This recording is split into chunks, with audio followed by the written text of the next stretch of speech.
Bismillahirrahmanirrahim. Assalamualaikum warahmatullahi wabarakatuh. Perkenalkan, saya Septiri Supriyatna dari Ekonomi Pembangunan Unisba tahun 2017. Sebelumnya mohon maaf untuk tidak menggunakan kamera karena bermasalah.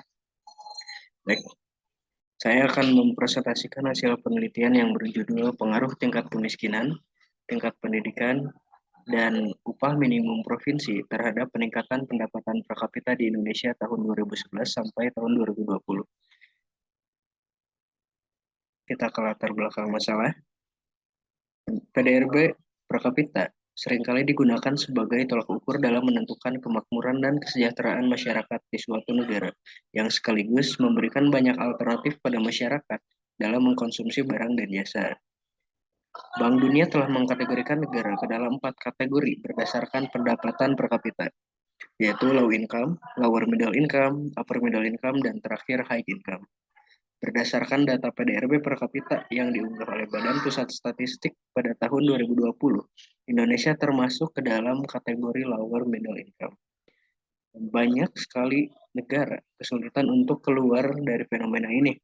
Hingga pada tahun 2007, ekonom bernama Gil Karas menyebutkan bahwa perlambatan pertumbuhan dan terjebaknya suatu negara ke dalam status negara berpendapatan menengah dengan istilah middle income trap. Ada banyak faktor yang menyebabkan sebuah negara terjebak dalam fenomena middle income trap, dan penelitian ini mencoba menggali dari sisi tingkat kemiskinan, tingkat pendidikan, dan upah minimum provinsi. Selanjutnya, tabel pendapatan per kapita bisa dilihat di sisi kanan atas, menjelaskan bahwa pendapatan per kapita Indonesia selalu mengalami peningkatan hingga tahun 2019 dan turun pada tahun 2020 sebagai dampak dari pandemi COVID. Jika penurunan ini terus berlanjut, dikhawatirkan Indonesia terjebak dalam fenomena middle income trap. Nah, tabel selanjutnya, presentasi penduduk miskin menjelaskan bahwa tingkat kemiskinan di Indonesia hampir selalu mengalami penurunan. Namun pada tahun 2015 hingga tahun 2020 mengalami peningkatan sebagai dampak dari perlambatan pertumbuhan ekonomi dan juga COVID-19. Nah, selanjutnya kita lihat di tabel tingkat pendidikan. Meskipun pendapatan per kapita dan penduduk miskin mengalami penurunan dan peningkatan yang tidak diinginkan, tingkat pendidikan selalu mengalami peningkatan dari tahun ke tahun. Nah, yang terakhir, tabel upah minimum provinsi. Bisa dilihat tingkat UMP di Indonesia selalu mengalami peningkatan dari tahun ke tahun. Tingkat upah ditentukan oleh titik keseimbangan antara permintaan dan penawaran tenaga kerja, dengan memperhatikan kebutuhan hidup, inflasi, dan sebagainya, sehingga harapannya tidak terjadi kegagalan pasar yang mana akan merugikan salah satu pihak antara pengusaha ataupun pekerja. Identifikasi masalah, bagaimana pengaruh tingkat kemiskinan, tingkat pendidikan, dan upah minimum provinsi terhadap peningkatan pendapatan per kapita di Indonesia 2011 sampai 2020. Dan yang kedua, berapa besar pengaruh tingkat kemiskinan, tingkat pendidikan, dan upah minimum provinsi terhadap peningkatan pendapatan per kapita di Indonesia 2011 sampai 2020. Tujuan penelitian yang pertama untuk mengetahui pengaruh tingkat kemiskinan, tingkat pendidikan, dan upah minimum provinsi terhadap peningkatan pendapatan per kapita di Indonesia 2011 sampai 2020. Dan yang kedua, untuk mengetahui seberapa besar tingkat kemiskinan, tingkat pendidikan, dan upah minimum provinsi terhadap peningkatan pendapatan per kapita di Indonesia 2011 sampai 2020. Selanjutnya, skema kerangka pemikiran. Pembangunan dalam mencapai kesejahteraan sosial merupakan upaya untuk mencapai tujuan bangsa.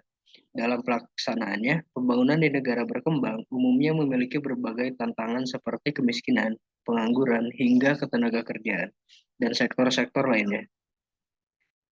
Tantangan lainnya yaitu tingkat upah, yang mana diharapkan selalu menguntungkan pengusaha dan juga pekerja. Dan terakhir yaitu pendidikan untuk menciptakan sumber daya manusia yang unggul. SDM yang rendah di negara berkembang salah satu penyebabnya adalah kemiskinan, karena pendapatan yang rendah menyebabkan rendahnya kemampuan menabung dan kapasitas modal pun akhirnya rendah. Hal itu akan menyebabkan produktivitas rendah yang selanjutnya menciptakan kemiskinan-kemiskinan berikutnya, seperti yang dijelaskan oleh teori lingkaran kemiskinan.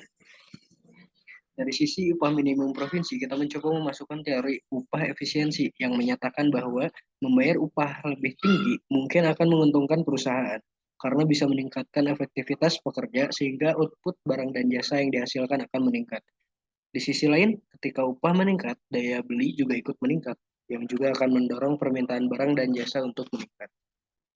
Selanjutnya, untuk menciptakan tenaga kerja yang unggul, kita memerlukan sumber daya manusia yang unggul, sesuai dengan yang disampaikan lewat teori modal manusia, di mana pertumbuhan penduduk ditentukan oleh produktivitas, di mana, mohon maaf, di mana pertumbuhan ekonomi ditentukan oleh produktivitas perorangan. Untuk meningkatkan pertumbuhan ekonomi, diperlukan sistem pendidikan yang baik, sehingga menciptakan kualitas sumber daya manusia yang unggul, sehingga siap untuk masuk ke industri berbasis teknologi. Selanjutnya, metode penelitian.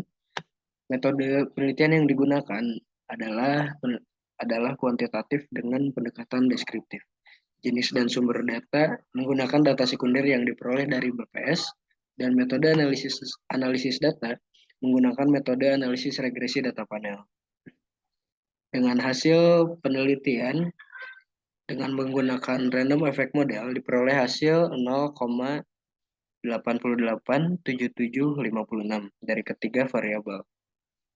Kesimpulannya, berdasarkan hasil analisis ini, menunjukkan bahwa variabel bebas berpengaruh terhadap variabel terikat, yaitu sebesar 88,78%, sedangkan sisanya dipengaruhi oleh variabel lain.